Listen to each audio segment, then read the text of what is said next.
And yet, if you read all of the RAND studies ever published on the ACFT, which is where policymakers get their guidance, is these RAND reports, it is all about how many people would pass immediately with no adjustment to training. So even though the original idea of the whole change was that we aren't fit enough, we need to train to this higher standard, we then act surprised when people struggle with the higher standard and we immediately lower it rather than getting them to pursue it, which is the whole idea behind leg tuck nation. People, it's not, I don't think the leg tuck is like a special exercise. I don't care about it that much. I care about it as a symbol of the Army one time briefly setting a higher standard and telling people to chase it and then giving up. Team, welcome to another week of MOPs and MOEs. However, the difference this week is that we are actually going to be the guests on a podcast. Yeah, we're doing a little bit of a crossover episode here with Eric Evans of the Part-Time Hitter podcast. For those who are not already familiar with the Part-Time Hitter podcast, I'll read the quick kind of overview they provide for what the platform is. In collaboration with Friendly Forces and the Fratty Guard, the Part-Time Hitter podcast brings you stories of reservists who are out there making waves and doing amazing things. I should clarify because I like that description. In this case, I am the reservist that is out there making waves and doing amazing things. Drew is just along for the ride. I'm just here. Total civilian who just happens to be joining in the conversation. I'm going to keep reading it and I'm going to keep referencing that because it comes up again.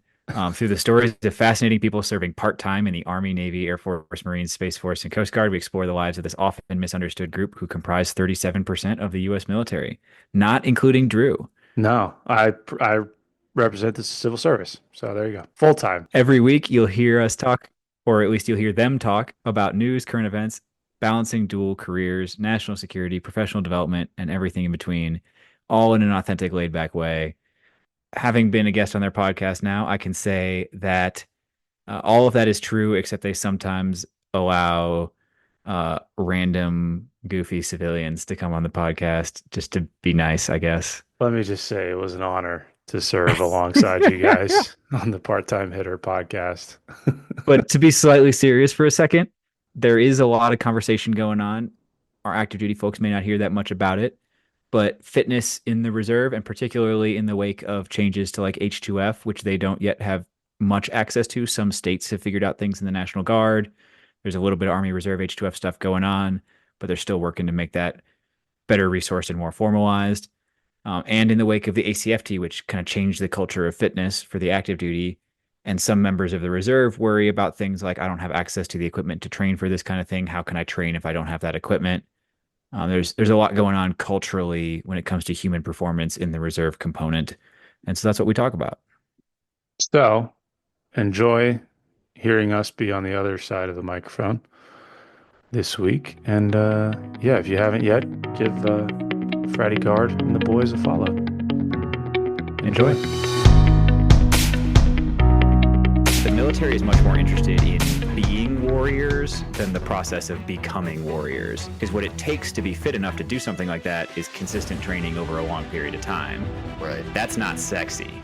What's sexy is, hey guys, next Wednesday, we're going to throw down, regardless of how prepped we are. And if you were just mentally tougher, you would do it. Part-Time Hitter is brought to you by Friendly Forces, a 501c3 nonprofit committed to helping reserve component members seamlessly integrate their military service with rewarding civilian careers. We connect them with employers who value their unique skills and critical role in national security and advise organizations how to become more reservist friendly. Check them out at www.friendlyforces.org. Friendly Forces is also brought to you by the Fratty Guard, a lifestyle brand for part-time hitters. Check them out at www.thefrattyguard.com and on Instagram at @thefrattyguard.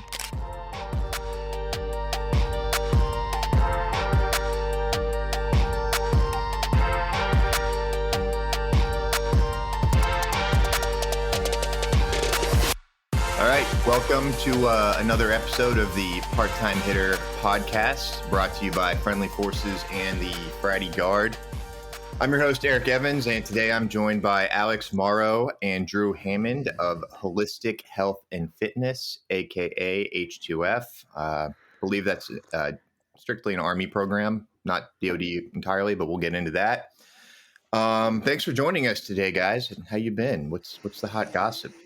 We've been good. We should probably say up front that the opinions expressed by me and Drew do not reflect on H2F in any kind of official capacity. We obviously, if people follow us, have relationships with that program, but we can only, while we're here, speak on behalf of MOPs and MOEs, which is not smart. Couple people, actually, most like business-minded people who come on the podcast do that. I always forget to do it. I've never myself like had any sort of disclaimer, and I should probably build that in. But yeah. So, do you guys both have like six-pack abs, or do you just are you just passionate about fitness yourself? Okay, used to. Drew, you don't have a six-pack right now? I don't know, man. God, what a weird first question. Drew used to be fit. Like when I got to know Drew. Is that a good when I was getting to know him, he was chasing this Power Man goal where he was trying to do like 1,000-pound powerlifting total and an Ironman in the same few-hour period. Let me walk you guys through this. So this may have been COVID. I don't know. I came across Nick Bear, for folks that know. Nick Bear. I think the like YouTube video was 205-pound guy runs 5 minutes, something, whatever. I didn't know who Nick Bear was, but watched the video. And for some reason, he was going through his sort of triathlon phase. I'd never done a triathlon before, but at that same time, I had randomly just sort of gotten into swimming. So fast forward a little bit, I came up with this dumbass idea to do a full Ironman combined with a powerlifting thing. So like effectively 1 rep deadlift into the swim, into a squat, into the bike, into a bench, into the run. Like that was, and it was the symmetry of it was very seductive. And I was working with Pararescue at the time. So there were a couple of guys and we were like, oh, we should do this as like a fundraiser or whatever. It ended up taking about I don't even remember, 1 to 2 years of my, like, that's all I trained for like 2 years. Did a couple of the shorter distances, got all the way up to a half iron distance. I never did the full, but when I did the half iron, and if John Romanello is listening to this, he did it with me. I think I had rhabdo. I almost died, basically, is what happened. Man, like, is that even like, did people get injured doing that? Or did you pick it up?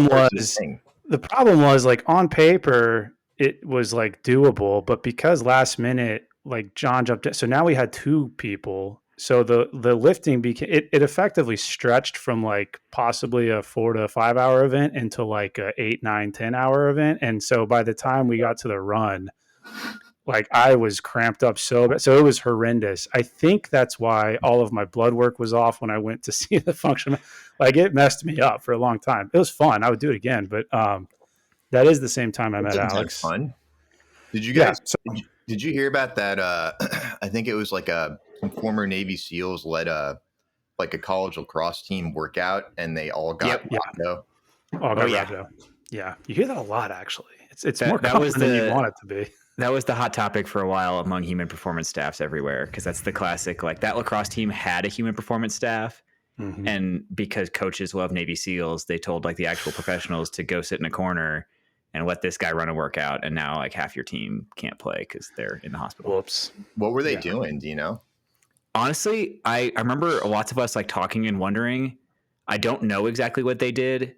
In the amount of time they had and the fact that the people were already athletic and pretty conditioned, I have to imagine some degree of resistance was involved, like some sort of external object they had to carry or lift.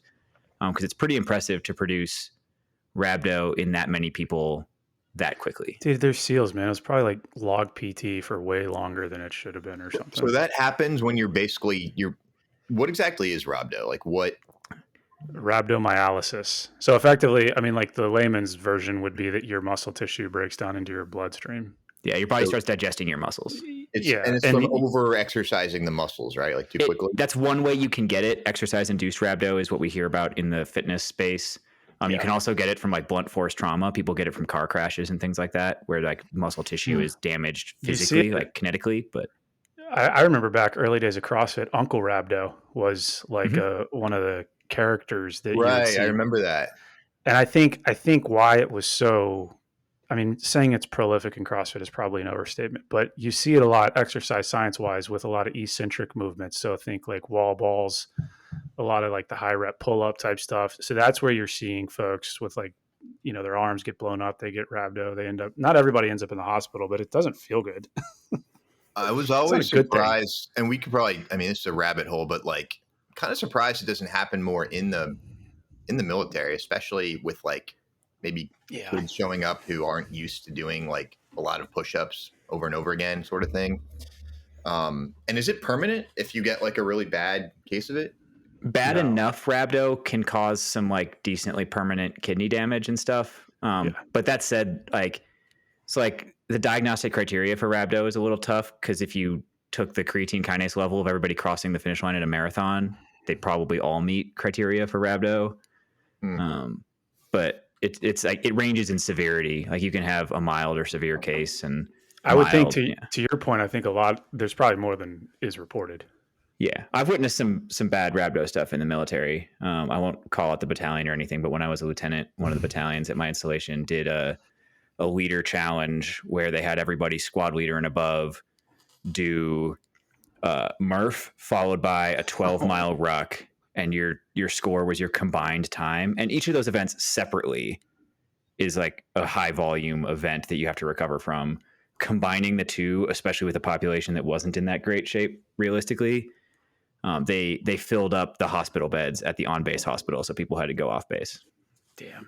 I hear about that stuff like a lot, where it's like, all right, we're gonna do either like a 12-mile ruck and then an ACFT, or an ACFT and then a 12-mile ruck, and it's like, who is like making these decisions that you think that's a good idea for a variety of reasons? But it seems to happen quite a bit.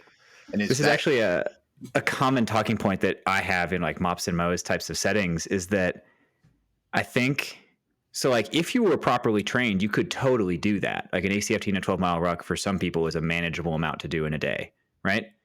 But the military is much more interested in being warriors than the process of becoming warriors. Because what it takes to be fit enough to do something like that is consistent training over a long period of time. Right. That's not sexy. What's sexy is, hey guys, next Wednesday, we're going to throw down, regardless of how prepped we are. And if you were just mentally tougher, you would do it. Right. Hero wads. Yeah. So like the process of getting there is boring and requires discipline and time. That just doing it and sending it to the moon is like the approved strategy. So, I mean, all right. So let's get into H2F, because I wonder, is this the type of stuff that H2F can help commands and units like learn about? So, give me kind of a high level description of what H2F is and the work that you all are what the program is doing with the Army. Well, before H2F, Drew was involved in a predecessor program to H2F called POTIF, if he wants to introduce that. Yeah, so I guess maybe a bit of my background. So I got involved right out of grad school. I went to grad school in Scotland and was kind of sort of involved in what they had over there. It was, you could call it embedded humor performance, but at a much, much smaller level. When I graduated, that was right after, I should say, the original POTIF that Admiral McRaven had created. That was right after it got cut down. And for folks that are familiar with like the way government money works, he had spent OCO money, which was deployment dollars, on this program because it made sense. Like, we're prepping for deployment. What is the program, Drew? POTIF, Preservation of the Force and Family. Forgive me. Which consists of? What do you mean? Just because people like, he's using acronyms that people don't know. Fair enough. Preservation of the Force and Family, aka POTIF, was SOCOM's Human Performance Program. SOCOM's Human Performance Program. What does the family have to do with that? Like, why was that a part of it? I think if you look at some of the stuff that McRaven put out at the time, his realization was that like in the soft community, we were sending guys overseas over and over again, and the level of care they were getting was effectively what you would find at like a high school in terms of strength and conditioning, dietitians, all this sort of thing. And so his idea of POTIF came from professional sport, collegiate sport, treating, that was kind of the first time, and this is early 2000s, that was like the first time we started treating soldiers, specifically special operations guys, like athletes, this whole warrior athlete concept. So the family piece, I think, is just part of that conversation, because if stuff at home is screwed up, then inevitably stuff at work isn't. So you saw resources extended to the family in some case. And so preservation of the force and family is kind of the catch-all. So I was involved in that program with Air Force Special Operations right out of grad school. That's where the Power Man came from.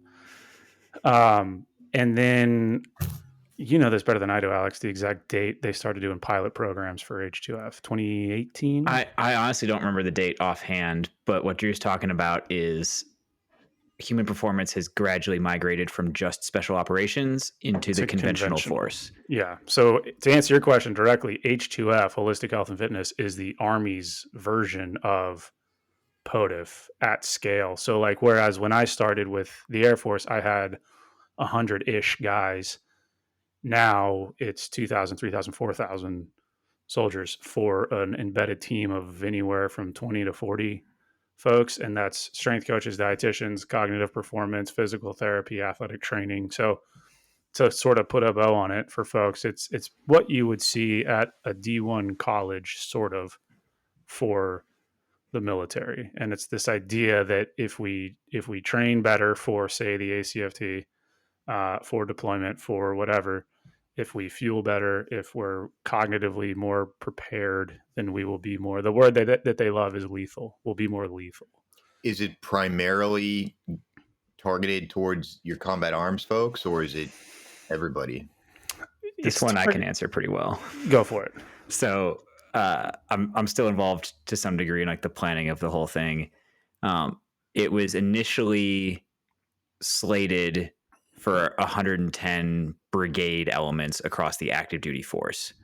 That certainly does bias combat arms in terms of infantry brigades, striker brigade, heavy brigades, but it is also for aviation brigades, sustainment brigades, artillery. Yep, Divartis get it, or separate field artillery brigades, engineer brigades get it. Medical. Yeah, Drew, medical brigade. I'm at a medical brigade, yeah. But who that leaves behind most notably is anybody not organized into a traditional brigade, which is actually the majority of the active duty force is not in a traditional brigade. Mm-hmm. And it also leaves out the entirety of Compo 2 and 3, which I think we're going to talk about here, given that we're talking about the part-time military. Yeah, so I guess you got into this a bit, Drew, but what is your like background? How are you a fitness expert guy?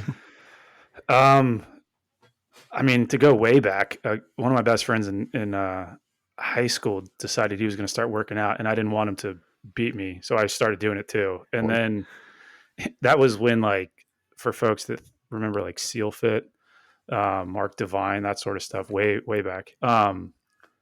So that's kind of what I was doing through college. And in college, I was actually studying business with this sort of idea of going to OCS for the Marine Corps. My recruitment sergeant got kicked out of the Marine Corps, which kind of derailed that. And I ended up that's how I ended up in Scotland for grad school.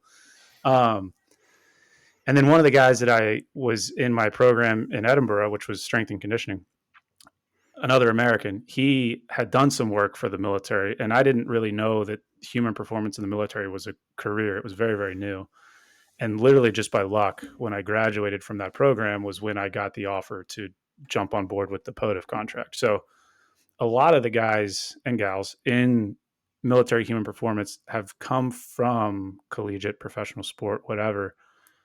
For me, it was right out of school into tactical. So my whole career has been tactical. And like I said, it was first with the Air Force. And just by virtue of where I was at in Arizona, also doing some work with other government agencies, with the Border Patrol, with sort of that kind of scene going on out in the Wild West, and then coming over here to the East Coast.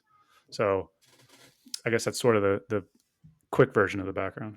And then Alex, I know, so you were obviously you were regular Army, now you're in the reserve. How did you kind of fall into being involved with H2F? Yeah, the version of my journey, I was not somebody who like grew up knowing I wanted to be in fitness or strength and conditioning or anything like that. I was not even a particularly fit person when I joined the Army. We've discussed this on our podcast before, but like I failed my first APFT when I arrived at the Army as a cadet. Since got my life together in a few different ways.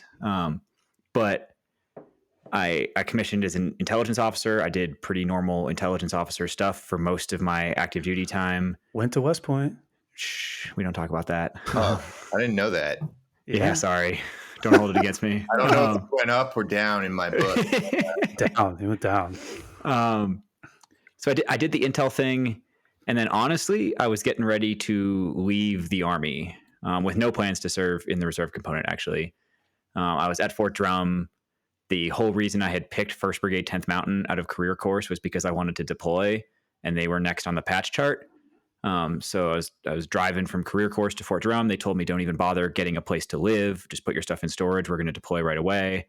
And then like right as I'm arriving, they're like, hey, bad news, deployment's canceled. First SFAB stood up. They're taking the deployment. There might be a chance for you to go to Africa. We'll see. We'll figure it out. So I end up I used to live, I was at Fort Carson for my first assignment, loved Colorado. Now I find myself in a place I don't like as much, doing almost exactly the same job as I was doing before. And the deployment I thought I was going on vanished into thin air. So I started filling out paperwork to leave the Army, but that's when they started talking about this new cool ACFT thing. And a buddy called me and said he'd gotten orders to go be part of the ACFT implementation, but he couldn't do it because he had just taken command. So those orders were going to get canceled. And he thought I might be interested in it. Because at this point, I'd like gradually gotten more and more into fitness over my career. People kind of knew that. So I told MI branch, like, hey, it's either you give me this assignment to the physical fitness school or I quit. Not necessarily what I recommend for career management. They did not appreciate that. Burned a couple bridges that way. Got to do what you got to do.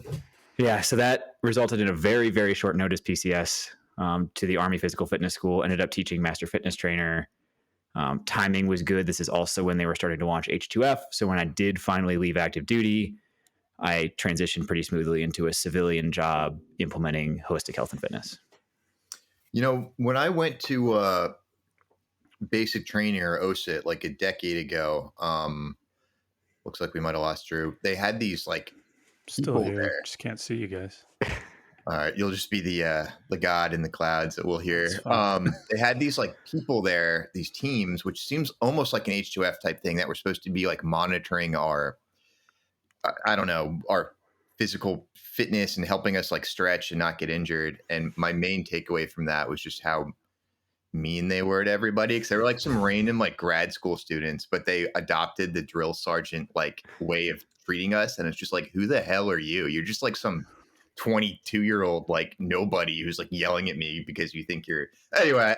That's just is that part of, or was that like a precursor? Do you know what I'm talking about? My best guess on who those people were the embedded athletic trainers, because those have been in place longer than H2F in the initial entry training environment. And that's largely because of the ridiculously high injury rate in initial entry training. Mm-hmm. Okay, so at the brigade level, it sounds like, you know, they have some number of H2F like resources that would be like maybe nutrition and like, you know, exercise performance type stuff. Like, but are the H2F folks, are they helping the leadership of the various, you know, units actually plan and implement their PT, or are they just kind of like, we're here if you need us, or we'll come and do like a visit? But as we talked about, there's a lot of bad PT decisions that get made, and I wonder if you guys are able to help sway that off. It's very brigade dependent. There is an official H2F doctrine, FM 722, but rarely do you follow that to the T. So you do see some organizations that are super bought into the idea, and the H2F team has a lot of say or control over what that stuff looks like. And then you have other organizations that are not super open to the idea, especially of civilians being involved in PT. One of the things, I mean, Alex and I talk about this all the time, but there's this interesting tension around, should PT be in the domain of the NCO as like a leadership development tool, or should PT be more in the domain of the subject matter expert as like a training tool? And some places straddle that line, I think, really well. And then other places it's like, hey, you know, Sergeant so-and-so is in charge of PT, strength coach so-and-so, go sit in the corner and like occasionally talk to them about why you shouldn't do Murph followed by a 12-mile rock. But it's very brigade dependent, I would say.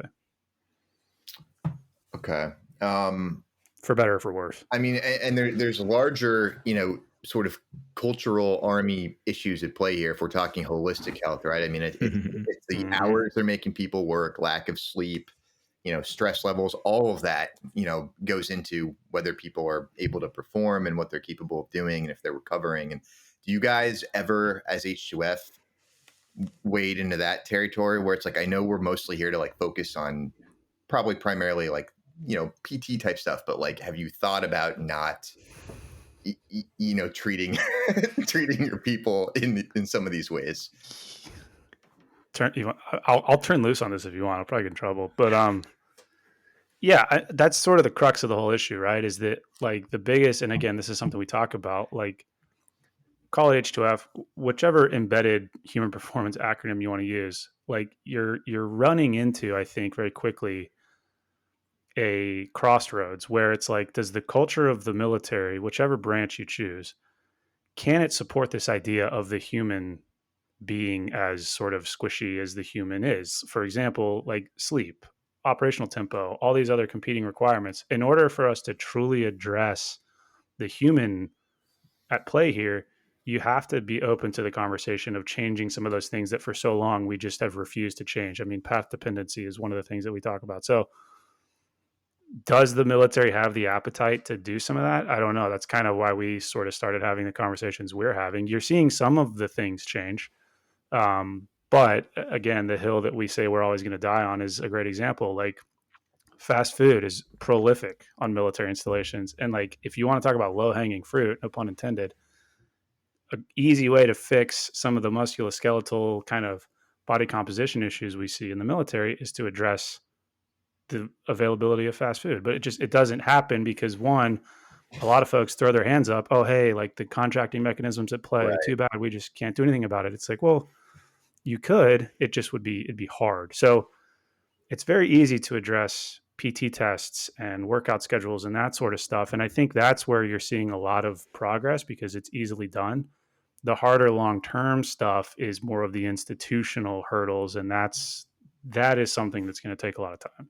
To add a layer to that, I think most leaders, if you talk to them, understand that the other domains are just as, if not more important than the physical domain. Nutrition, sleep, mental health, all these things. I think the biggest problem is that the physical domain is the easiest to measure, and PowerPoint slides and OERs and NCOERs and all these things are driven by what can you quantify, what can you track on a chart. And it's a lot harder. Like there's ways to track some of those other domains, but that gets into privacy issues and how reliable questionnaires are and stuff. But spiritual is part of H2F. How do you track spiritual? Sleep is part of it. Are you going to put wearables on everybody and measure their sleep? Are you going to like get people in trouble if they don't get good enough sleep? Like it just gets a lot, like Drew said, squishier once you get to outside the physical domain. You just look at the results. Yeah, you might not be able to track everything at that micro level, but if you start implementing these things and then comparing it to your baseline, this is where we went after we started doing all of this. Like we can infer that it had positive effects on the things that can be measurable, which are performance. And I know you guys talk a lot about like the food issue on active duty Army bases, right? Which to me is, I mean, the fact that that's somehow still a problem is like, if you fix nothing else, just have quality food and make it available, and then you don't even have to get rid of the fast food. If the food's decent enough and available, people don't feel like they have to go out and order, from Panda Express every day. I have a policy proposal in my head lately, and I don't know if you've talked to Rob Evans, the guy who put together Hots and Cots. For those who aren't familiar, it's the Yelp of defects in barracks across the DoD, and it allows people to upload photos, and it allows him to like publicize it so it gets attention. Pretty cool platform for. So you like still? He's not. He's out. He's doing this totally on the side for no money, just because he cares. He was an E5, I think, before he got out. Awesome dude. But I probably need to call him up and chat about this proposal because he's in a good place to help advocate for it. But the simplest one I can come up with is just pass a law that says every dollar of BAS subtracted from soldiers' paychecks must be spent on food for soldiers. Because right now that's not the case. We take meal card holders' money out of their paycheck and then we only put the amount of money in based on head count at the DFAC, and that ends up being like less than a quarter of the amount we took from soldiers. So it's, I don't know, that seems like an easy solution. Maybe I'm an idiot and don't understand all the policy wickets that has to get through, but how much of that is like specific to a particular duty station where like that commander, that CG has the ability to like really lock in their food program versus this is a blanket wide Army type problem? I think it's some of both. One of my mentors was like trying to get involved in fixing it, and what he found was that he wasn't able to really influence it until he was a brigade commander, which tells you a lot about how hard it is. Like it takes a full bird to really do anything about it. So that's frustrating. I think division, especially the division food service advisor, who's a warrant officer, like they get a lot of influence on these kinds of things, but they still have to work within the bounds of policies, which are set by higher echelons and ultimately Congress. And I think some of these policies could use a little work. Yeah, I mean, as you mentioned, it goes back to, the way money is changing hands and contracts and whatnot, which is probably a large part of it. Are any bases doing a particularly good job with their food stuff? I've seen some stuff that's good. It tends to like come in. One of the biggest problems is it usually gets really good at a brigade, and then that brigade deploys and everything gets messed up, and they have to try and rebuild it when they get back, and they probably don't have the same people who made it good before they deployed. I know like the whole meal prep program, I believe started at Fort Drum, unless I'm wrong. They've had some really good results up there. Then it migrated to Fort Liberty. I've seen some really good versions of it there. So I've seen places that are doing really good stuff. I've seen like similar meal prep initiatives at JBLM, plenty of places. Soft does well, obviously. Yeah. Whichever, I always forget what brigade it was, but there's a brigade at Fort Moore, the one that teaches all like the armor and cav courses. That unit has a fantastic DFAC. I don't know what they're doing that's so different. I've seen lots of really good soft DFACs, but for a conventional DFAC, this one is killing. I saw like the number of civilians that were going there. I saw soft people coming over to go to the conventional DFAC. It was like they do surf and turf like once a week or something. And I went and got like steak, crab, like a huge pile of fresh berries. It's just like an incredible spread. I don't know what they were doing over there, but somebody should figure that out. Pile of berries. Yeah. I was thinking about this the other day. Have you ever heard like the expression that like when you eat Chinese food, even if you eat a lot of it, like you're kind of hungry, like not that much longer after you eat it. So well, now we're talking about satiety. Yeah. Well, and I feel like DFAC food, even if it's like good food, steak and whatever, you go in there and you eat it and it's like, I don't know. It's like, I don't know how to describe it, but it's like fake food. Yeah. Like you can eat a lot of it and then you're hungry an hour later. It's like, I just ate this food and like, what's going on here? I do wonder about that. We've talked about some of the nutrition stuff plenty, but there are a lot of factors at play that drive satiety. Some of the primary factors are the macronutrient breakdown of what you ate, how much fiber was in it, things like that. If you're choosing more processed options, you're going to experience less satiety per calorie consumed. Like that's just the nature of processing food, is it reduces fiber. But also the way you think about it does affect it. So if you have like a bad idea in your head of DFAC food, that can like directly affect how your hormones respond to eating it. It's interesting stuff. I think even having just instead of these large DFACs that they might have like 2 or 3, on a base somewhere, oftentimes, especially if you're junior enlisted, you might be far away. You might not have a car. They usually have terrible hours. Consider making smaller micro things that are all over the place, serving better food. Once upon a time, every battalion had their own DFAC. Yeah. I mean, to me, that sounds like a pretty good idea. And then what are your thoughts on like, because the Army used to have like, cooks actually cook all the food and handle, from soup to nuts, the stuff. And then I guess it moved to contractors at some point.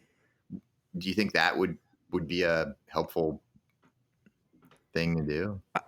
So one, I'm not an expert on this. And two, there are layers. So one, the Army certainly still has cooks running DFACs in many places, but the Army also has very publicly made a decision that the primary role of cooks is field feeding and deployment feeding. And they need to prepare for those things and focus on those things. And it's harder to keep DFACs open if that's your priority. So there are more and more contracted out DFACs. I have eaten in both traditional soldier operated DFACs that were good and contracted DFACs that were good. I think you can do either version well. It's just about how you staff it and how you resource it.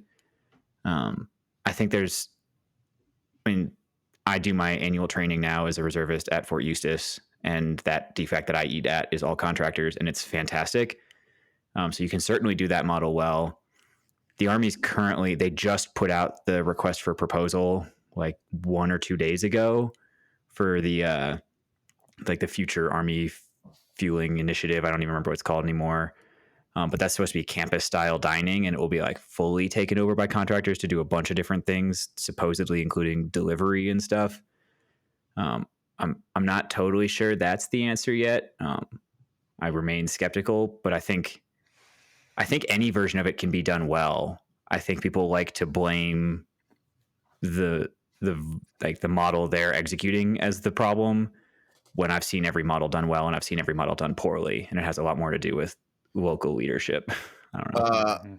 I'm going to ask one more question, then I want to move on to MOPs and MOEs, or is it MOPs and MOEs? I don't know how to pronounce MOPs and MOEs. MOPs and I like MOPs. Mopping the floor, mowing the lawn.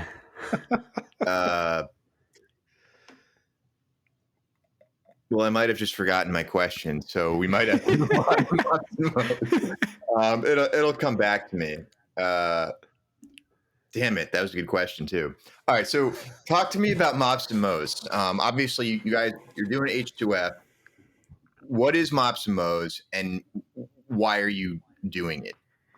I'll do a few different versions of like the stump speech thing here, because MOPs and MOEs first started being a thing as just a social media page, an Instagram page, and the reason I created that was because we were implementing the ACFT. A lot of the force had big feelings about the ACFT, didn't know how to train for it. This thing's crazy. What do we do?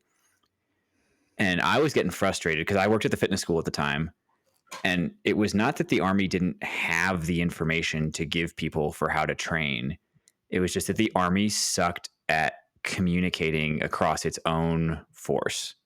So I was trying to leverage official platforms, namely the physical fitness school's social media platform, to put some of that information out. But because of all the politics around the ACFT, there were all these media blackouts and all these rules about what we could post and all these layers of screening it had to go through. So there were too many hurdles to do it through official channels. So I said, hey, screw it. Clearly people want this information. I'm just going to create a page and go do that. And I got lucky on a few occasions. Like Sergeant Major Grinston's team thought it was helpful, so they shared it a couple times. A couple of people caught on to it. The ACFT was what everyone was talking about, so they all came looking for it. The reason it evolved into the podcast and I brought Drew on board and things like that is because social media is not a great place to communicate nuanced, complicated things or have real conversations about real issues. Social media is a great place for like hot takes and memes, and that only gets you so far. So knew we needed a place for some of these longer form, more in-depth things. Bumped into Drew as a part of actually running an LPD series for the physical fitness school. He was invited on to talk about data, and we started having conversations. Drew was the first person, or at least like the rudest person, to tell me that like just because I'd gotten my CSCS, I was not an expert, and actually I was full of shit and needed to learn a bunch of stuff. I don't think I said it like that. Maybe I did. I'm pretty sure it's close to that. Yeah. I so remember my question. That's the short version of how we got here. My question was about data. Do you have any data around how much it costs the Army to feed like a soldier, I guess, either monthly or yearly? I know, give me a second. So I'll try and get you like a real number, because I did look that stuff up not that long ago. Because there's really two numbers that are relevant to that. One is BAS. Everybody's familiar with that. That's how much money soldiers are given to feed themselves. But it's even said that number is not supposed to cover all of sustenance. But then the number the Army uses is BDFA, Basic Daily Food Allowance. That's what they budget to feed a soldier. And that's just literally the food versus the infrastructure of Correct. DFAC contractors. So that's what I'm getting at. Now, if you figure out Oh, that, yeah. and then you can say, okay, it I costs. don't know that number. It costs $1,500 a month or something to feed a single soldier. And you say, let's do away with all this. Let's set up healthy food stores and give each soldier $1,500 a month just to use to buy the food there. Then, like, you know, that's another solution. I'm literally solving the whole problem on this podcast as we speak. No, you're 100% correct. The problem is education, though. I mean, you hand soldiers an extra $1,500, you would hope that they would. Yeah, that would be the problem. Then it's week 2 of the month and they don't have any money to buy food, and then it's somebody else's problem. So Correct. Inevitably, that would happen. Okay, so MOPs and MOEs Instagram page. You do have some good content there, and I think you're right. It's a good place to maybe put out information and start conversations, but not necessarily engage in, as you said, longer form, sort of nuanced discussions. So are you running, would you call it kind of a guerrilla warfare campaign around some of these things to sort of... That sounds really sexy. I used to call it an insurgency. I used to refer to Leg Tuck Nation as an insurgency. We're going to get into that. Oh, yeah. Flag. I was pretty directly asked to stop using the word insurgency because, like, the United States Department of Defense does not love when, like, members of that organization are referring to what they're doing as insurgency. A lot of precedent. So I don't use that term specifically anymore. Now we're a terrorist organization. Yeah, we're just fully out there. Yeah. You're no, but there's. Yeah. I talked to Drew about this a lot. Like, what the heck are we doing here?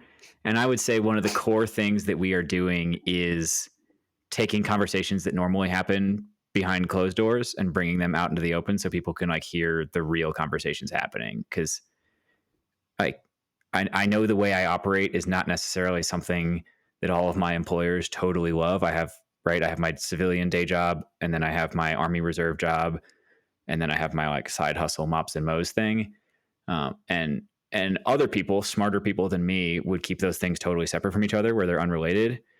Problem is all of my jobs are human performance. Like in my civilian, military, and side hustle capacity, I basically talk about the same stuff. So it's really hard to separate. We call that synergy.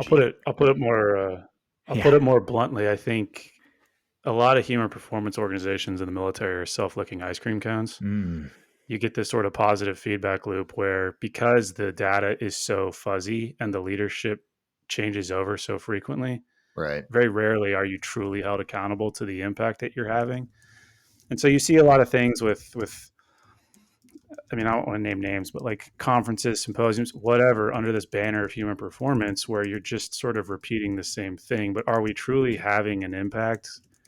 That, I think, was the genesis for a lot of the conversations we decided to start having. Was like, what if instead of maybe quote unquote pretending like everything is perfect in this space, what if we actually go after some of the harder questions? And I think over the years we've gotten a little bit bolder with some of that. I mean, we mentioned kind of the conversations around Make America Healthy Again, and some of the conversations we've had about like DFACs and that sort of stuff. So some of it is kind of intentionally cynical because we do want to ask some of those hard questions, and we do want to bring people into the conversation who are actually sitting at a level where they can make a decision. Like one of the conversations we had not too long ago was with a contracting company, and it's like, hey, pretty much everybody on these contracts is complaining about the same thing. Why can't you do anything? Like, why aren't you doing anything about it? And we got some really good conversation out of that. And to their defense, like, there were some things they couldn't do. There maybe are some things they could do. But for lack of having a podcast, I don't know where else you would have that conversation unless it's behind closed doors, and then nobody benefits. So, I met someone at the Pentagon recently who's running a program. They just started it called the Army Center for Army Council of Junior Officers or something like that. It's something like that. Army Junior Officer Council. Yeah. The AJAC or whatever. Yeah. I know what you're talking about. Because I know that's kind of what they're doing for a broad range of, basically bringing junior officers to the table to tell leadership sort of about issues, I believe. Have you guys plugged into that at all? I am certainly aware of AJAC. We have not formally done anything together yet. That's certainly on the table. I do think one of the toughest parts to navigate is what you can do in an official capacity and what you can do in an unofficial capacity. So once I say that line that people heard at the very beginning of this conversation of like, I'm only speaking on behalf of myself / MOPs and MOEs, I'm not speaking on behalf of the DoD or the military or anywhere I work. I get to start doing a lot more things, but not in an official capacity. That's why I get to be more blunt on MOPs and MOEs. My style is not quite as polished and professional as an official page would have to be. I've actually gotten in like fights about this in the past. If you're out there, and I'll say this to AJOC as well, if you're out there running a social media platform that even looks like it's official on behalf of the DoD, I would get really smart on the DoD social media policy. I would make sure you have attended the required external official presence training. I would make sure like PAO knows what you're doing, because there are layers to it, and there's a reason I run my page unofficially. It does make it a little bit hard for me to partner with official outlets. I have done a little bit with like big Army public affairs, like Department of the Army public affairs. Around the Army's birthday, I was like trying to get people to post leg tucks on social media, and like the big Army page supported it, which was really funny. By the way, like, are you guys DA civilians with H2F, or? Drew is a DA civilian. Okay. I am a Department of the Air Force civilian working for the Space Force. Okay. He's a stormtrooper. Okay. I commute to the moon. Mm-hmm.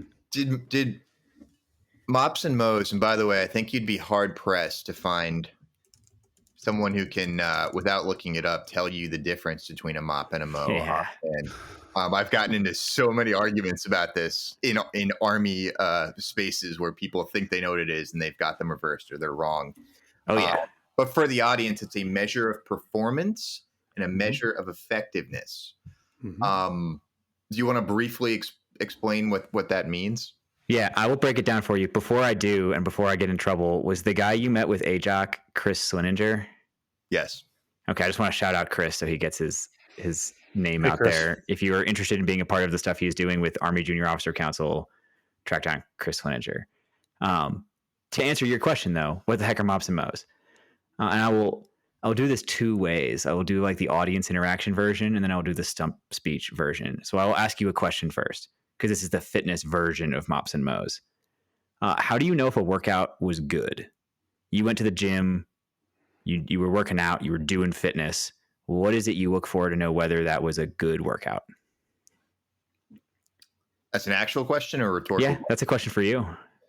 I mean, I'm looking at those, heart rate. Am I sweating? But really, I need to measure it over time.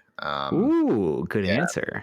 So I asked that question to a wide range of audiences of all different ranks and backgrounds and stuff. And the typical answers I get are sore, tired, and sweaty, right? That's the Army PT answer. As long as we got those soldiers sore, tired, and sweaty, success. And to borrow from a mentor of mine, Mark Taysom, who's been in the human performance space much longer than I have, if those are the metrics for a good workout, then I will give you the best, fastest workout of your life. Meet me in a sauna at 2 a.m. and I'll punch you in the face, right? Alex loves this story.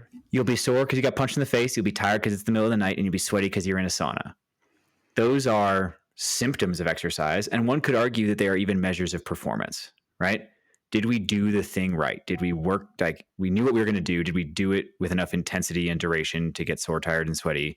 That's measures of performance. Because measures of performance are measuring, regardless of the task you are doing, how well did you do it? Did you meet the standard for that task? But measures of effectiveness are measuring whether you got closer to the desired end state. Because it's possible to execute a task perfectly, but have chosen the wrong task to execute in the first place and not have achieved the goal you wanted. The military understands. So like, I did not make up MOPs and MOEs, right? It originally came from systems engineering. The military is probably the biggest user of the framework. Nerds who care about doctrine can find it in Joint Publication 3.0. And if you go to ILE and want to be a field grade, you can learn all about it. But a more typical military example would be like Vietnam or Iraq or Afghanistan, it's really hard to measure progress towards more stable governance. So instead, we just do the tasks and measure whether we're doing them. So a classic measure that we used in all three of those conflicts, we ended up realizing it was dumb and shifted gears. But for a long time in all three of those theaters, we looked at number of bad guys in body bags. That measures whether you're doing a lot of combat, right? And that measures whether you're killing a lot of bad guys. Measure of performance, cool. But it doesn't measure whether you're getting closer to the goal. And to bring it full circle with the sauna thing, the only way you know if a workout was good is if you are making progress towards your goal, which means you had to have defined the goal in the first place and chosen ways to measure progress. So yes, MOPS MOEs is like way bigger than fitness, but we use it in a fitness context. So the Mo is, are you doing the right things? Versus Correct. Are you doing things right is MOP. Are you doing the right things is Mo. We still get asked who's MOP and who's Mo. Like, And for the record, Drew is MOP and I am Mo. I think it's the other way around. Nope, you're wrong. Did MOPS and MOEs really kind of come on the scene because of all the new ACFT and then we, all the leg tuck stuff that came out of it? I don't even know where the hell we're at with it now. Are we sticking with the ACFT as it stands? Is it changing again? Like, what is going on? Where am I? I want answers. So yes, MOPS and MOEs emerged pretty directly because of the ACFT. We definitely rode the wave. Yeah, it rode the wave of ACFT interest in fitness. Yes, it also featured a lot of leg tuck kind of stuff, which has been surprisingly divisive depending on who you talk to. Well, explain the symbolism of the leg tuck, like why it, I mean, those who don't know, the leg tuck was part of the original version of the ACFT, and the Army decided it was too hard. We briefly went to a phase where you could choose between the leg tuck and the plank, and then we fully gave up and just went with the plank. I mean, this could be the basis for an entire episode, which I'm sure you guys have done before. But if I'm correct me if I'm wrong, but I think the issue, right, was that too many people, I think mostly female, maybe males too, were unable to do the leg tuck to standard. Right? Correct. It was more women than men, but that was not there were definitely lots of men failing it as well. And part of the problem is the people who were failing it were concentrated in low density critical MOSs like medical and lawyers and things like that. So that was uniquely problematic. Well, and you talk about this a lot because I think the standard at the time, which I preferred, it was way easier than doing a plank for 2 minutes or 3 minutes, was a single leg tuck, right, to pass it. I don't remember what the max was. But I still find it hard to believe that so many people couldn't do a single leg tuck. I think a few things are factors. One is, and we should admit this because it's relevant, leg tucks are, proportionally speaking, harder for people with a lower center of mass, which tends to be women. Because of the arc of the movement and the lever arms involved, it makes it a little harder for them. Put gender and sex aside for a second. They're also very hard for fat people. We'll just say that straight out. If you're carrying a lot of weight around your midsection, that's going to make a leg tuck a lot harder. And then is that the idea though? That is, yes, it's the idea. Correct. Well, we don't think you're fat. Maybe we don't want you in the military, or you need to get to the point where you can do leg just tuck to be clear, I now work for the Air Force, right? And the Air Force has not had a body composition policy in place for a while now. And part of the reason, I think, is because they are scared of the consequences of enforcing a body composition policy after not doing it for a few years. So yes, we want people to be fit, but we also want enough people, right? There's a balance there to be found. But that brings us to one of the core ones that I don't want to skip over. And that is that getting your first leg tuck is slightly complicated, right? If you can't do enough push-ups, you just do push-ups. If you can't do enough sit-ups, you just do sit-ups. If you suck at running, you just do more running. And in all three cases, you'll generally get better. Yes, certain strength and conditioning programs might help you more than random stuff, but the secret is that everything works. So if you just do sit-ups, you'll get better at sit-ups. If you just do push-ups, you get better at push-ups. But to go from 0 leg tucks to 1 leg tuck has this tiny extra layer of creativity or critical thinking required. And I remember like showing drill sergeants that you could like walk your legs up the side of the pull-up bar into the top position and then do a negative if you couldn't do one leg tuck, and it blew their minds. And like I do think the Army would have been capable of teaching that to the force, but the Army was so scared of the potential administrative disaster of having a bunch of people fail the fitness test that they weren't willing to go through the, I would argue, pretty simple process of showing people how to train for it. Well, it was still kind of a disaster, right? Because they rolled out this program, I would think, based on years of research, and then it's like, oh, this doesn't work. Too many people are going to fail it. Now we have to change the whole thing, even though we just rolled out this program. And yeah, like you said, then it was like you can do either. Now the leg tuck's completely gone. So I wouldn't say that went particularly like well. And then I had also heard that like, is it possible we're going to go back to the ACFT, or is that not? So let's address this directly. So I think what you meant is go back to the APFT, right? Sorry, APFT. Yeah. So that rumor comes around constantly. I pay a lot of attention to both what's going on at Army senior leader levels and what's going on in versions of congressional bills and things like that. Like I do keep an eye on this. I don't think there is any likelihood of going back to the APFT. I don't see that happening. It was briefly in the Senate's version of the NDAA like a year ago almost now. Tom Cotton proposed it because he was pissed that the run standards were so easy. It honestly got removed like within a couple weeks after that. Like it wasn't taken seriously by basically anyone. But what I can tell you is very likely coming is higher standards for combat MOSs on the ACFT. Congress had Rand do a report on ways to do that. Rand has published that report. It's out there. Anybody can read it. And the Army tends to just do whatever Rand reports tell them to do. So we will probably see that implemented. I thought we already had that like by branch breakdown. There were different standards. No, that's in the original ACFT. There were different standards based on your MOS. Right. That was the thing. Back when the ACFT was age and gender neutral, it was MOS based, gold, gray, black being combat jobs had the highest standards. That went away like a couple of years ago now. We are on to no adjustment for MOS, but we do have different age and gender standards, which is a little bit ironic because the ACFT indirectly came about from 2012 guidance to open combat jobs to women. And the Secretary of Defense's statement at the time was that we like weren't going to adjust standards. Like we would let everybody in who could meet those standards. And that was the whole point of creating a gender neutral test. Right. That has all gone out the window. It doesn't exist now.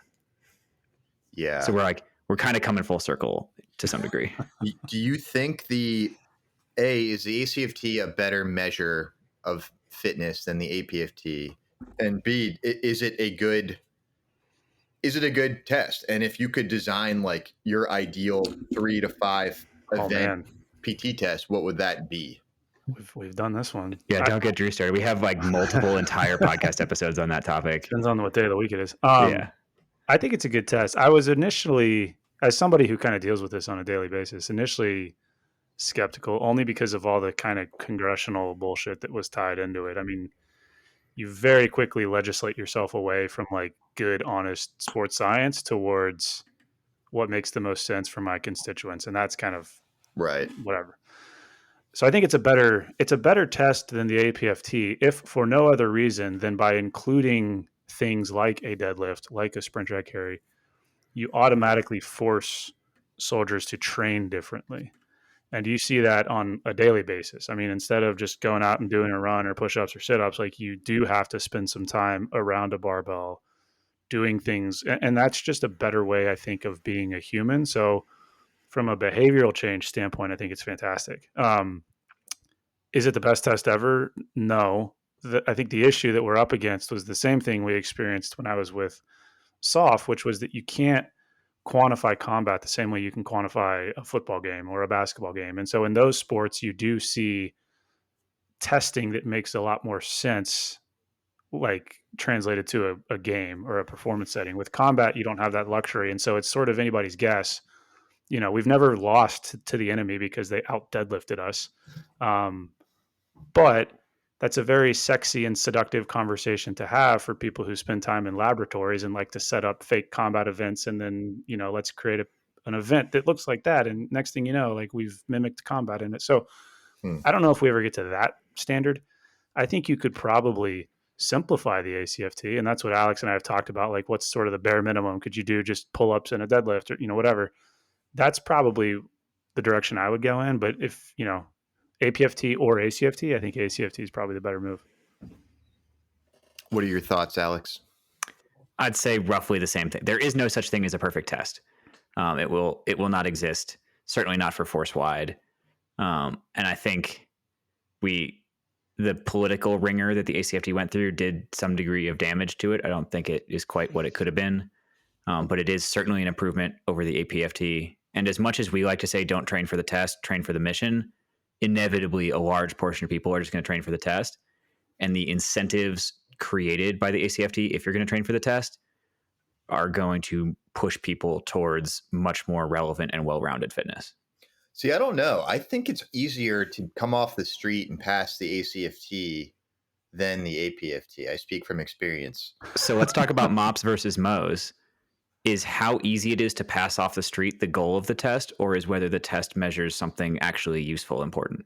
What I'm basing it off is when I have not been as rigid in my physical training for a long time, my base level of physical fitness is not good. And given that status, if I had to pass a test at that lower level of fitness, I would choose the ACFT over the APFT. I think passing the ACFT is easier than passing the APFT for most ages and genders. I think that is a true statement. That's a product of the standards versus the movement. Correct. That is true. Yeah. Yeah. Yeah, I think the ACFT standards are too low right now. I think Drew and I can agree on that. Sure, agree. But that's a function of it getting savagely torn apart by the political process. The original standards were pretty respectable. The original goal was like nobody would max it. Like if you have people routinely maxing out a test, it's a bad test. Like it's not good at measuring what you're trying to measure. We want to see floating Z scores, but that's what I will also point out too, though, is that, and people are sometimes surprised to learn this. As far as I know, looking at historical Army run standards, the APFT era was the fastest running standards I've found for the Army. And when you say it's harder to pass an APFT than it is to pass an ACFT, it's almost always the run people fail. It's not usually push-ups or sit-ups. Right. Even under the new ACFT scores, it tends to be the run that people fail, which is shocking and depressing because the standard is so easy. But I think Drew and I would agree that if we were going to adjust standards on the ACFT, one of the first things to adjust would be to require slightly faster run times. Well, I also wonder too, sometimes you have to push people to improve. So if tomorrow the Army said, okay, the max is now the minimum to pass, people would be forced to train harder and like they would just get better naturally. Now everyone wouldn't meet that standard ever, or some people not, ever or immediately, but that would force people to actually go out there and train and make sure they could do the work. And they'd be able to do it versus just showing up and going for the minimum. And yet, if you read all of the RAND studies ever published on the ACFT, which is where policymakers get their guidance, is these RAND reports, it is all about how many people would pass immediately with no adjustment to training. So even though the original idea of the whole change was that we aren't fit enough, we need to train to this higher standard, we then act surprised when people struggle with the higher standard and we immediately lower it rather than getting them to pursue it, which is the whole idea behind leg tuck nation. People, it's not, I don't think the leg tuck is like a special exercise. I don't care about it that much. I care about it as a symbol of the Army one time briefly setting a higher standard and telling people to chase it and then giving up. That's where my frustration comes from, is that we could have achieved that.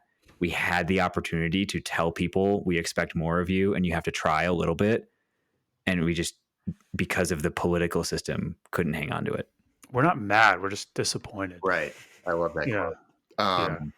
We flew too close to the sun and we burned our wings, but we'll always have that moment in time where we almost achieved greatness as an Army. That's it. Okay. So let's shift a little bit about, fitness and H2F as it relates to Compos 2 and 3, the National Guard and the Reserve. And I'm going to plug H2F. They came out. They sent a team into my unit's drill a few months ago, and I was kind of. We don't usually do like organized PT, and I was told to get downstairs and report this formation, and that's what it was. It was like them running us through some stuff, and I was not happy at the time. I had other stuff to do, but I was like, all right, whatever. But the whole battalion was out there up to the BC, and I found it really, really useful. And it was actually, it was a good time, and it was useful information. But I think the challenge is,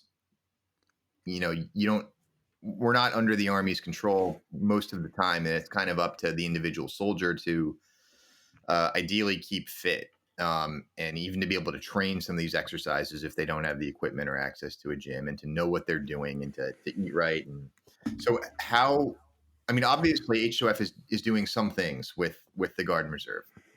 I've seen that personally, but how can we do more? Like, what are you seeing? What's the art of the possible, to use a phrase that I have? Alex's domain. Yeah, I have a lot of thoughts on that question. He's living it. First, let's talk resources. I mentioned earlier that H2F was originally planned to roll out across 110 active duty brigades with no plan for any other part of the military, to include Compos 2 and 3. Members of Compo 2 and 3 have done some grassroots efforts to get ahead of that a little bit. I think the Guard is a little bit ahead of the Reserve, but it's specific states that have decided to care about it. But that's started to improve. Resources have started to spread out. Funds are available, positions are available, things like that. So it's starting to get better. I will also say this past year at AUSA, General Mingus, the Vice Chief of Staff of the Army, made it explicitly clear that his intent and the Army's intent is to make sure some kind of H2F resources are available to everyone in the Army, no matter where you are. The Army is a big, complicated organization. So that means like recruiting stations, that means ROTC programs, that means reserve units, that means embassies, that means arsenals and depots. And it's going to have to look different at different places. I don't think copy pasting the kind of team that Drew leads for an active duty brigade and slapping it onto a National Guard state is going to work quite as people think it might, largely because of your point about people are only there 2 days a month, roughly. And to be clear, there is no exercise program that you can do 2 days a month and see any kind of results if people don't do things the rest of the month. There's just nothing. But the other side of it is, I, as a reserve soldier, have the opportunity to be much more physically fit than I did when I was active duty. I have the freedom to individualize for myself. I can use my time more efficiently. I don't have to train every morning at 6:30 for an hour and a half. I can actually accomplish the same amount with less time if I'm smart about it. But it's the art of how do you change people's behavior when they're not actually there. And that is extremely hard. People talk about like doctors don't care about lifestyle. They just care about pills. That's not true. Every doctor knows that lifestyle would have a huge positive impact. They are just also jaded because they've tried so many times to get people to change their lifestyle and failed. So it's a complicated puzzle to get people to care. And just to wrap up this rant and let it continue into a conversation, I will also say that you actually shouldn't just train the ACFT exercises as your program. There are very few things about fitness in policy for the Army. It's almost all doctrine. So it's a you should instead of you will. But one of the things that is in policy, this is AR 350-1 Appendix E. Yes, I'm that nerdy. But it says physical fitness tests will not form the foundation of unit or individual physical training programs. So there's a policy that says you're not going to train just based on the ACFT. What I would suggest people do is train the components of fitness and movement patterns associated with the ACFT rather than specific exercises. So if you tell me I can't train for the deadlift because I have no hex bars at my gym or at home, my answer is going to be, you're an idiot. Train lower body strength, train barbell deadlifts, train squats, train lunges. You'll perform fine. Like when the ACFT first came out, lots of people immediately maxed the test, even on the original standards, which were much harder. Those people didn't achieve those scores because they had advanced notice of the ACFT and practiced a lot of hex bar deadlifts and sprint drag carries. They were just generically really fit people. So if you just become a generically more fit person, that will show up on the test, even if you're not doing the sprint drag carry in your backyard. You get what I'm saying? So somebody like me, fairly busy, but ideally try to maintain some semblance of physical fitness. I mean, I can go do my Monday, Wednesday, Friday kind of split, legs this day and then chest and whatever the other day. What are, how do you suggest, reservists tackle this? Is there an ideal plan or any resources that you suggest we use? So a few potential answers, and I'll throw it over to Drew because Drew's a more accomplished strength and conditioning coach than I am. One, we should probably make more stuff available as free downloads on mopsandmoes.com. We do have some stuff over there. One of the downloads is a checklist for what you should include in your physical training plan. It includes aerobic, anaerobic. It includes hinging and squatting and lunging and pressing. It helps you check all those boxes regardless of how many days a week you're going to train or what equipment you're going to use. So that resource is there. There are certainly things you can find in terms of like pre-built programs to follow, but the question you ask raises a question I think Drew and I could probably answer to a decent degree in like a quick free PDF that's just like, assuming you have little to no equipment and you're only going to train 3 days a week, what should you do? And that's something we probably owe to the community is like a bare bones version. And then if you want like more in-depth stuff, you might have to pay us because this stuff does take time. But that's a pretty good one to just kind of throw out there as like and I'm sure you can, if you just Google like how to train for the ACFT, I'm sure you can find tons of versions of that already out there. What's like the ideal workout duration? So I feel like if I had infinite time, I would do like pre-workout stretching for like half an hour or 45 minutes. Then I'd go into my things. I'd do like probably build some cardio, some weightlifting, but like who has the time to do that? What I need is like something to get it down to 45 minutes that I can follow. All right, this day I'm doing these things for 45 minutes or half an hour. This day I'm doing this and I'm hitting everything and it's working. It's effective. That's what I need. He's accidentally backing himself into describing CrossFit. Well, I think I'll kind of jump in as, I guess, the strength coach here. But to answer your first question, the sexy marketing phrase getting thrown around a lot now is hybrid training. And that is where I would probably point most of the tactical population, if for no other reason, then you are starting to see some really educated conversations around how to best combine running and lifting weights. And that's pretty much what the ACFT is. It's pretty much what combat is, if I could be that bold. Hybrid training. So what's interesting to me is like most of the athletes that I see come to work with me, or most of the groups that I work with are kind of doing what it sounds like you were kind of throwing up, which is, Monday legs, Wednesday arms. Like it comes from this bodybuilding tradition. In some cases, maybe powerlifting tradition as well, if you're doing bench and squat and deadlift. And those are fine. But I think what happens is people do that for so long that they think a good training program has to have sets of 15 or 3 sets of this, or 4. Like it's this very stereotypical setup, which then you get these other issues of it takes a long time. I don't have enough time to do that. I also have to do cardio, yada, yada, yada. So I say all that to say the first thing that we ask people to do is look at what you're actually doing and how much of it is actually doing something. Like when you do your 3 sets of 12 dumbbell bench press and 12 whatever, like are you literally doing that to the intent of what you should be doing, or are you just sort of fucking around for 12 reps and then you put the weight back and like, so the first thing hard to figure out. It's like, I don't know. Sure. Like, am I lifting too much or not enough, or doing too many reps or not enough? 9 times out of 10, and maybe that's a stretch, but I'll say it, 9 times out of 10, people are doing too much. They're doing more than they need to.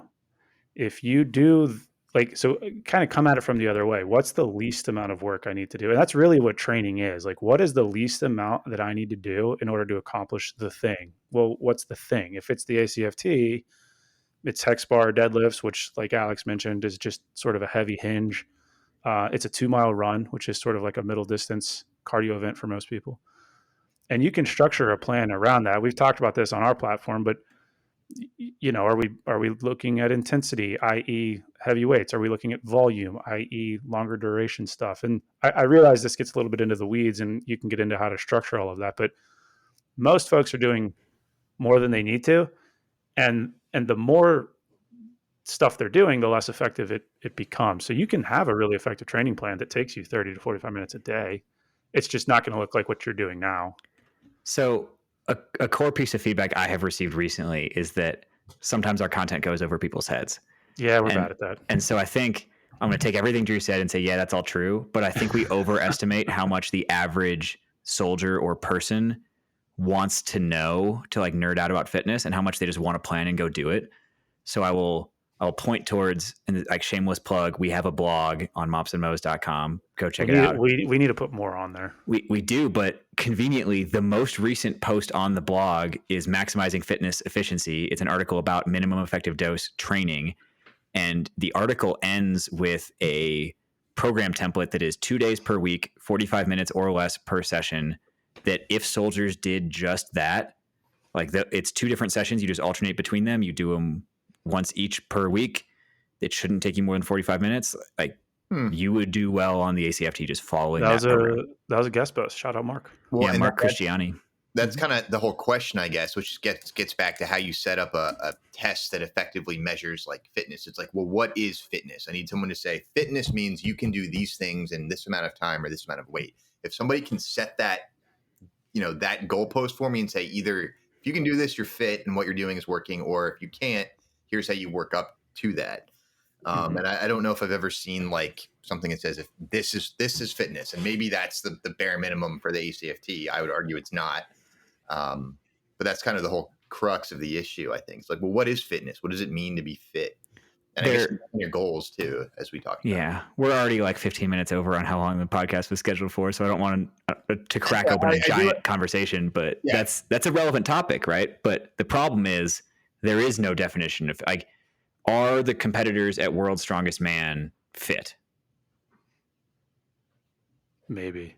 For what they do, absolutely. They're the strongest people in the world. But if you ask them to run a 2 mile, they'd probably die. At the other end of the spectrum, is Eliud Kipchoge fit? Like the dude can run a marathon faster than most people can sprint. Like that's pretty impressive. But if you asked him to compete in World's Strongest Man, he might also die, like just literally break in half. And so fitness is dependent on the task. And the task of the military is combat, and combat is hard to define. It's like that old, we've said this on our podcast before, the pornography in the Supreme Court conversation. I know it when I see it. I mean, that's basically, I mean, fitness is tough. I would argue the one you hear most often is like a decathlete is probably your ideal sort of specimen, but that's where you do get into these kind of sexy metrics that you'll see on CrossFit or whatever, where it's like double body weight deadlift and 7-minute 2K row. I mean, you do end up with this vacuum that can quickly be filled by arbitrary metrics, which is what then people use to define fitness. But I hate CrossFit, for the record, but most people I know who have done it and stuck with it do end up getting really shredded or injured. But or both. Yeah.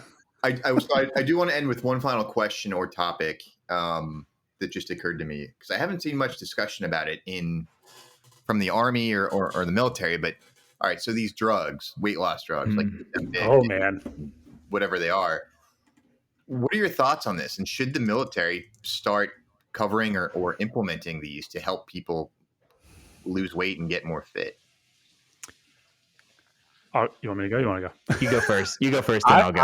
I am very cynical when it comes to pharmaceutical interventions for what could arguably be accomplished by behavioral change. And I say that with a massive asterisk because I know we have had experts come on and talk about the intricacies of that. And it's not as simple as behavioral change. And okay, that's fair. Like there is definitely a cultural issue baked into this. I think what you see happening, and I know this because I see it happening, is that now that there is a pharmaceutical solution available, soldiers will throw their hands up and forget about the behavioral change piece and just pursue the pill or the injection or whatever. So is it helpful? yes, if your goal is to make the number on the scale go down, and then it becomes a MOPs and MOEs conversation, like from a performative standpoint, sure, Ozempic will make you lose weight. Is it effective at addressing the actual root cause of the issue? I don't think so. But that's just me. I also, again, not being an Ozempic or whatever drug expert, I'm very cautious in terms of the long-term effects of this sort of thing. Is this something that we will look back at 50 years from now, like, oh my God, what were they doing Right. in the early 2020s? Like, how crazy were those people? So I don't know. I mean, it markets well. It's super sexy, but I know that soldiers that are pursuing that sort of stuff have all kinds of behavioral and or lifestyle issues that should be addressed and aren't, because now we're offering the pill or the injection. That's just me. Yeah, I mean, I think it would have to be sort of a hybrid approach, not just the drugs, but lifestyle changes. But it could be an accelerant to get people Sure. on the right path, like the fat camps or whatever they're called, Yeah. the prep camps at the Army, so, which I think worked largely. Right, they've had the future soldier prep courses. I mean, yeah, and that kind of stuff. Again, I think is the Army's hand was sort of forced there. Like, the Army had to respond to what is inevitably true in culture, which is that people can't meet the standard. So we have to help them, and I think that's great. There are, as kind of a counterpoint to the point I just made, like there are wickets that you have to go through as a soldier before you get to the actual pharmaceutical. But what I have noticed is that a lot of those wickets just become sort of like check the box admin type things, and they still get to that endpoint without actually having ever made the lifestyle change that you hope the pill or the injection would create. So, to your knowledge, is DoD looking at this in any way, or the Army? Mm-hmm. So, to be clear, I promise the DoD is looking at it. Yeah, it's in place. I mean, it's an option. You can certainly get GLP-1 drugs through the VA as a veteran. It is possible to get it prescribed on active duty, but there's a bunch of wickets you have to get through. Yeah, that's and the conversation is whether to adjust those requirements to make it more accessible or not. I do want to say, because Drew raised a point that I hear all the time. Like, if you Google GLP-1s, everybody's going to say like, oh, it seems like it's like easy and effective. And like when we're like 20 years from now, we're going to learn that it was horrible. So I'm going to put Drew on the spot. Drew, when was the first GLP-1 receptor agonist drug developed? See, this isn't fair because you're looking at the answer right now. Guess when. Guess? I'm going to go crazy to the left and say 1850. So certainly not 1850. But everybody, because Ozempic and Wegovy have gone nuts in the media, everybody thinks that these drugs just came out like a year or two ago, and now it's going nuts. And like, yes, new versions and formulations have come out very recently. They're a little more effective than previous versions and formulations. But like, the research stems back to the early 1980s. As I said, 80s. Yeah, like the first actual drug was isolated in 1992. Previous to that, it was just like work being done to try and isolate it. FDA, like patent application, was 1993. It goes through a long approval process to find out whether it's safe and effective. So the first FDA approval was 2005, which is still like 20 years ago now. So I think there has been more research on this stuff done than people realize. It's just that for a long time, these drugs were only prescribed to people with diabetes. Correct. So they weren't being used, or I think even realized as a solution for weight loss. It was just correct. Okay. They knew they caused or like related to weight loss, but that weight loss, like, they were trying to treat diabetes. They weren't trying to treat obesity. And the shift of allowing it just for obesity that's the recent phenomenon. And I think the DoD is certainly considering it. There's lots of reasons to have extra concerns for a DoD population. Some research indicates that you might lose a little bit more muscle and bone density if you are losing weight this way without exercise. So it's that much more important. Even if you're a civilian and you're taking these drugs, it's important to exercise and eat enough protein and stuff so you can preserve muscle and bone. But for a military population, it becomes even more important that they're also pairing it with the appropriate lifestyle stuff. And as we've said before, it's much easier to prescribe a pill than it is to get somebody to actually change their lifestyle. But that's the thing for active duty military, they have to PT. So they're going to at least have to be doing PT.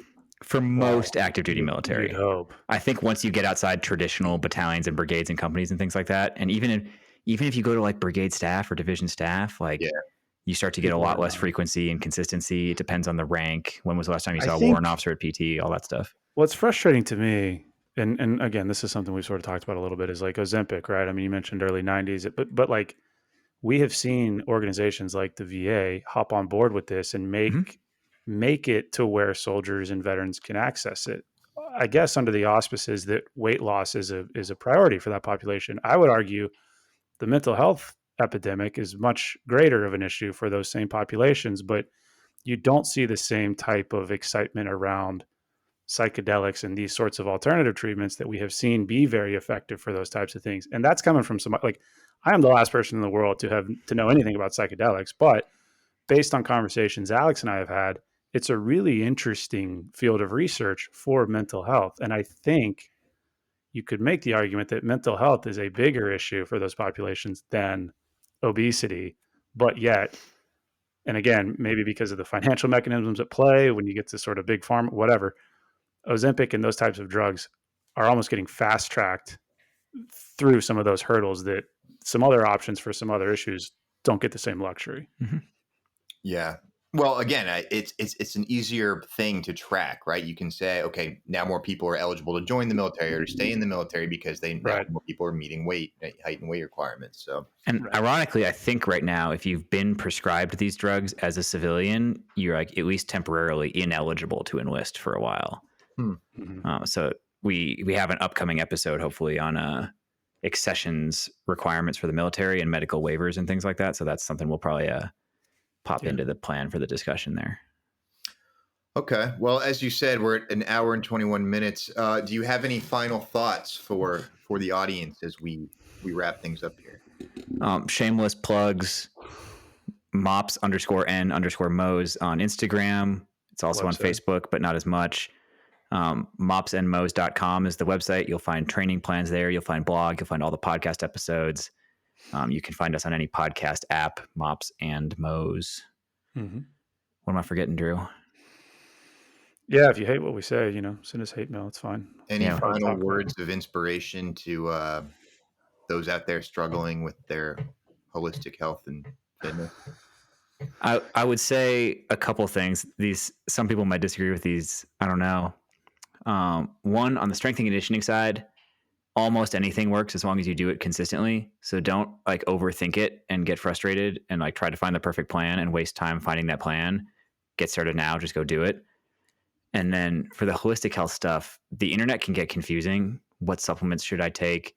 Should I drink coffee right away in the morning or save it for an hour or never drink caffeine? Or like, are vegetables dangerous? Is fruit dangerous? Should I do low carb, high carb, low fat, high fat, keto, vegan, whatever? Like there's a million things out there that make it really confusing.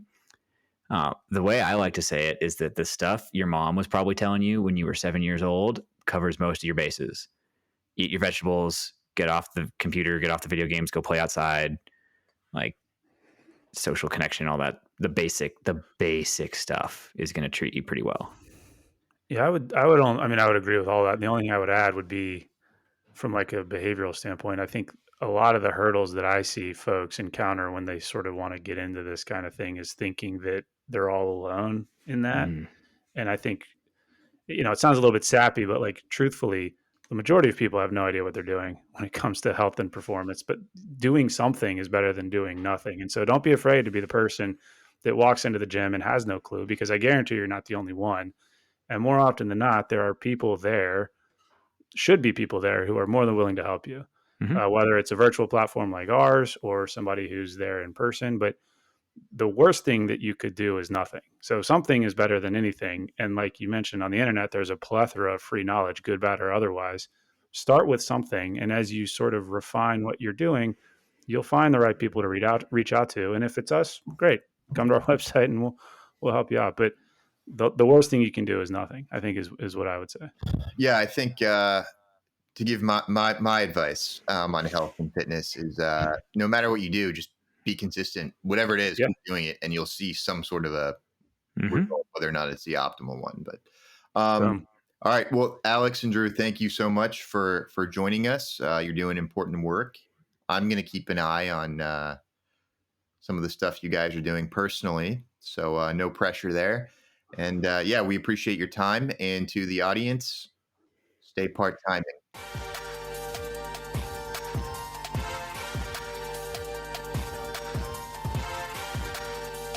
Hey, Alex, let's cover our ass real quick.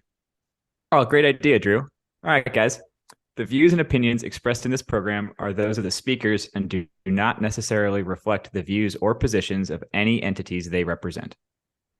Thanks for tuning into this week's episode. Before you go, please rate and review the pod on the listening platform of your choice. You can also visit us on our website at www.mopsmos.com. That's mops, the letter N, mos.com. You can check out the library of podcast episodes, our latest blog entries, any helpful resources, and also sign up for our newsletter. Drew nailed it. Just to underline a couple of things, the podcast entries have in-depth show notes on the website. So if you missed anything or you want to read any of the research we talk about, it is all there. You can, at the bottom of the website, sign up with your email and receive future updates from us. The blog posts go a little bit more in depth in kind of written form on a couple of topics we get questions about all the time. But most importantly, I just want to ask all you guys, our best way the word gets out is absolutely word of mouth. So tell your friends, tell the people you work with, anybody you think would find it useful. Thanks for spreading the word. If you have any questions or comments, feel free to shoot us an email at either Drew or Alex at mopsmos.com. Or there's a contact form on the website. Thank you.